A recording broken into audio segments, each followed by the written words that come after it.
Bueno, mira, en primer lugar, debo manifestarte que estoy de acuerdo con las medidas. ¿Por qué? Porque la devaluación que se produjo la semana anterior tuvo un impacto muy fuerte y era más que sabido en el mercado de que iba a tener un impacto directo a precios. El gobierno toma nota de esta cuestión. Por un lado necesitaba esa medida, ya sea por imposición del Fondo Monetario, que incluso pedía una devaluación mayor, pero también por la necesidad de generar incentivos para acrecentar su reserva, es decir, vía exportación, generar incentivos a los exportadores, pagándole $1 más caro, por cada dólar dándole más pesos, y esto el gobierno lo necesitaba, el Fondo Monetario se lo requería para poder acordar el desembolso de 7.500 millones, ¿no es cierto?, y 2.500 millones que va a ser en noviembre. Entonces, rápidamente el gobierno toma razón del impacto que tuvo en los precios de la economía, dado que incluso antes de anunciar la devaluación, ya los precios habían aumentado. Vimos aumento en la carne, vimos aumento en alimentos que afectan sensiblemente el poder adquisitivo, ¿no es cierto?, y sobre todo el de los asalariados o quienes perciben sumas fijas, que no tienen actualización constante de sus ingresos. Y esto es salario público, salario privado, programas sociales, incluso trabajadores no registrados. Entonces, yo advertía ya en alguna nota previa, ¿no es cierto?, que era fundamental atender a los sectores, si se quiere, de menores recursos o de salarios fijos, porque el impacto iba a ser significativo. Y bueno, el gobierno acá está dando ese tipo de respuesta. La verdad que es un paquete interesante porque recorre jubilaciones, salarios estatales, que es lo que puede, estatales y nacionales, que es lo que puede administrar, ¿no es cierto?, que está bajo su órbita, invitando a las provincias, invitando a los municipios a que se sumen a esta medida con esfuerzos similares, y también a los sectores que tienen algún programa o alguna ayuda social. Y esto es importante porque son los sectores que necesitan urgentemente ir recomponiendo poder adquisitivo. Y esto hace el desenvolvimiento en general de lo que es también la actividad económica, porque si el consumo afectado en su poder adquisitivo decae, vamos a tener otro problema que es caída de la producción nacional, en consecuencia caída de recaudación fiscal. Y ahí el problema entra en una trampa, en un embudo, en un vicio hacia peor, ¿no es cierto? Entonces, creo que son muy acertadas estas medidas. Ahora bien, va a haber que mantener un equilibrio y un diálogo constante con los sectores empresariales. Hoy advertimos que ya una organización empresarial no está de acuerdo con esta medida, planteando de que las pymes no van a poder absorberlo, ¿no es cierto? Y que el ámbito de correcciones salariales es un ámbito entre patronal o cámaras empresariales y los sectores agremiados, y no vía decreto como lo planteó el gobierno. Pero bueno, a ver, algo había que hacer. Yo entiendo que es acertada esta medida porque está mirando justamente a los sectores más afectados.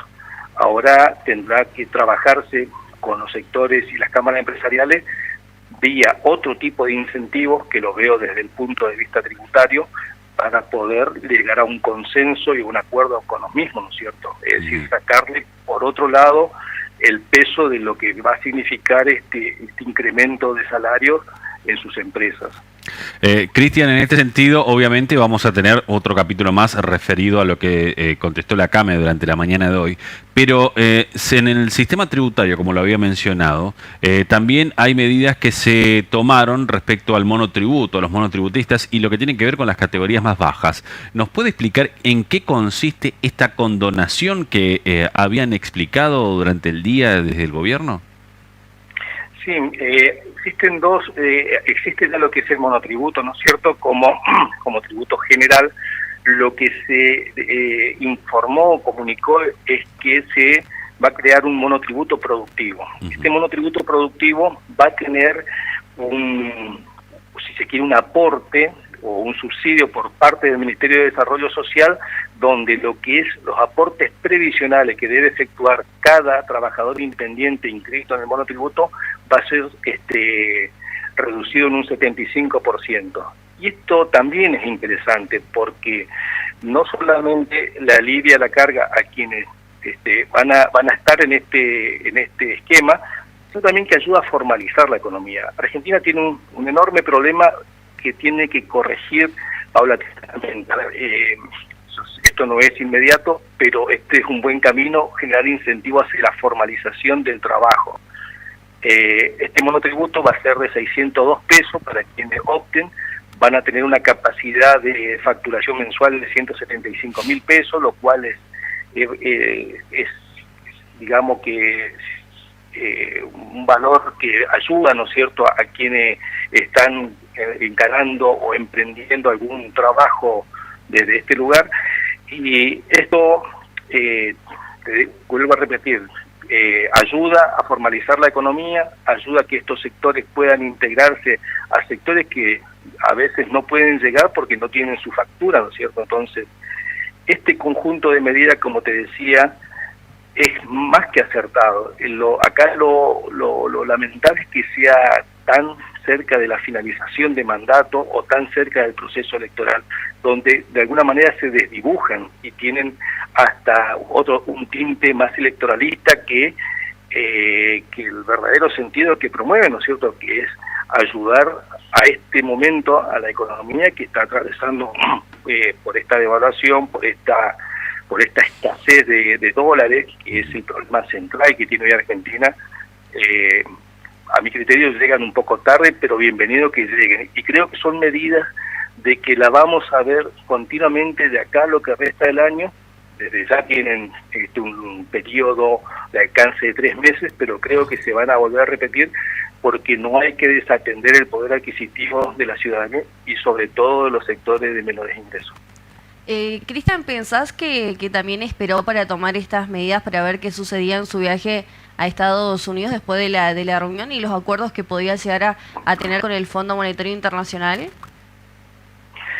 Sí, yo creo que a ver, esta medida tiene un impacto en el déficit fiscal nuevamente, se estima un 0,6% del PBI, lo cual yo creo que el Fondo Monetario no habrá estado muy de acuerdo.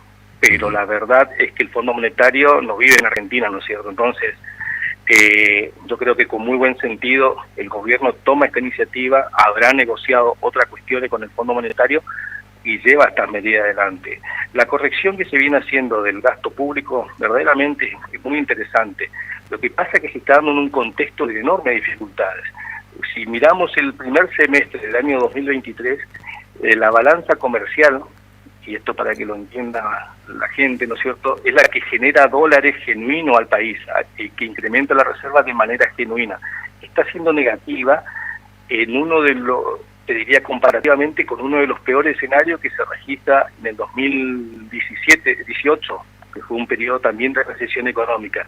Son más de 4.800 millones de pérdida o de saldo negativo de la reserva. Y este es el problema que hoy tiene Argentina. No puede generar, no puede acumular dólares para que estos dólares puedan ir proveyendo al aparato productivo, básicamente a los sectores importadores, ¿no es cierto?, que son los que compran insumos del exterior para poder aplicarlo a la producción. Entonces tenemos por un lado una gran masa monetaria, masa de dinero emitida, distinta coyuntura para mitigar los efectos de pandemia, efectos de la guerra, pero por otro lado no se pudo acompañar la acumulación de reservas que vaya equilibrando esta masa de peso que hoy está en la economía. Decía que volviendo a las medidas, el gobierno va a tener que calibrar muy bien las expectativas de los empresarios y los sectores agremiados, porque se puede generar uno de los tipos de inflación que hoy está arrancando en Argentina, que es la inflación autoconstruida. Esto es cuando los empresarios ven que hay puja por salario, que se incrementan salarios, entonces para cubrirse van aumentando precios. Y esto puede generar un efecto inflacionario, es decir, esta medida puede recalentar el proceso inflacionario. Creo que la medida que se toma de plantear un congelamiento de precio de combustible, de alimentos y medicamentos hasta el 1 de noviembre puede ayudar, pero tendrá que ser un acuerdo muy bien calibrado con los empresarios para que se respete. A esto iba Cristian. ¿Usted cree que se va a dar este congelamiento? Porque hay muchos empresarios, bueno, entre otros la CAME, quizás también la línea de los expendedores de combustible, están demostrando un desacuerdo. ¿Qué debe esperar el argentino, la argentina, el trabajador, digamos, en estos próximos 3 meses? A ver, a mí lo que me gustaría ver, ¿no es cierto?, es que el gobierno, más allá de generar estas políticas de incentivo, también pueda mostrar un gesto desde la política, ¿no es cierto? Un programa de corrección del déficit fiscal más fuerte, porque no alcanza. Argentina, al final de todo esta maraña de indicadores y de problemas que presenta la economía argentina, tiene un problema central, que es falta de dólares y falta de financiamiento externo para poder acumular o disponer de dólares, o falta de crédito internacional. Y esto es lo que está afectando al país, que no logra, saliendo de nuestra frontera, convencer al resto del mundo, llámese organismos de crédito o llámese potenciales inversores, de venir a Argentina. Y esto se va a dar solo si Argentina presenta un programa de orden fiscal, un programa de orden monetario. ¿Por qué? Porque si no, ¿quién va a confiar en un país que sigue gastando más de lo que dispone, que no puede acumular reservas, que tiene una inflación que no puede controlar? Entonces, yo creo que vamos a ir indefectiblemente a ese camino después de octubre o después de noviembre. Quien se siente en el gobierno va a tener que presentar hacia el resto del mundo un programa serio que no va a ser fácil para los argentinos. Hay muchos desajustes que se tienen que corregir y eso va a significar esfuerzo de todos. Cristian, ¿qué pensás por ahí también en tu experiencia que puede suceder en los próximos meses también con la economía argentina? Si estas medidas que anunció Massa también genera algo positivo, como vos también bien decías al comienzo de la entrevista, y también no con la suba del dólar, como Massa había anunciado que se podría congelar un poco el precio hasta después de las elecciones. Mira, bueno, se me cortó un poquito en la parte final. Yo lo que espero es que estas medidas logren de alguna manera cumplir con las expectativas de los sectores más perjudicados. Acá vemos un incremento importante, es decir, que acompaña el efecto devaluatorio. Tenés en salarios, tenés en los programas sociales, jubilaciones, según el rango o el nivel salarial que afecte, estas correcciones de 30% más o menos. Esto debería ser acompañado con un enorme esfuerzo de congelamiento o de tratar de ir logrando de que las empresas líderes no acompañen este proceso para que el poder adquisitivo realmente se recupere. Si esto se logra, vamos a tener un camino hacia octubre más o menos tranquilo, pero sin despejar. Yo no veo despejada la volatilidad. Todavía hay que trabajar con respecto al tipo de cambio. Vemos que el dólar hoy nuevamente tuvo su movimiento y esto sí se puede seguir viendo de acá a octubre en tanto las señales no sean claras. ¿Qué señales serían claras? Que a la vuelta del Fondo Monetario tenga buenas noticias para anunciar al país el ministro, que este movimiento de incertidumbre respecto de la política se haga en un marco verdaderamente institucional y que no se utilice el mal momento macroeconómico argentino para obtener algún rédito que a la postre va a perjudicar, como un boomerang, ¿cierto? A quien tire también va a perjudicar. En este momento es el momento de madurez política de los distintos sectores que pugnan por el gobierno, acordando 3 o 4 aspectos importantes, es decir, planteando de que el Banco Central va a ser independiente y que se va a blindar lo que es la emisión monetaria descontrolada, que va a haber un programa o una meta de equilibrio fiscal para los próximos meses, digamos, que se plantee gradualmente un sendero de equilibrio fiscal y que podamos encontrar incentivos a los sectores productivos, porque de este proceso se sale con mayor producción, se sale con mayor trabajo argentino, con mayor oferta de bienes. Esto es lo que calma genuinamente el proceso inflacionario.